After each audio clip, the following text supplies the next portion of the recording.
Sa iba pang mga balita, nanawagan si President Rodrigo Duterte ng kapayapaan sa Mindanao. Sinabi ito ng Pangulo sa kanyang kauna-unahang pagbisita sa Isabela City, Basilan bilang Pangulo ng bansa. Ayon sa Pangulo, walang magandang idudulot ang bakbakang ito sa mga tao at para na rin sa kinabukasan ng mga kabataan. Kailangan nang itigil ito. Kasabay nito, nangako naman ang Pangulo na gagawin niya ang lahat para tuluyan ng marisolba ang nasabing problema. Maliban sa gera, dapat rin anyang tigilan ng mga tao ang pagpapaalab ng galit sa kanilang mga puso na siya rin anyang pinagmumula ng hindi pagkakaintindihan. Nakiusap naman ang Pangulo lalo na sa mga Abu Sayyaf na itigil na ang ginagawa ng mga itong karahasan kung saan maraming tao na ang pinatay at ginawa ng krimen. Sa halip niya na idaan sa bakbakan, iniimbita niya ang mga ito sa maayos na pag-uusap.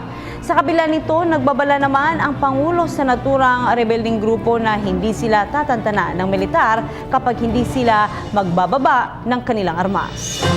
Hi, ako po si Aljo Bendijo. Subscribe na sa PTV YouTube channel. I-click lang ang subscribe button.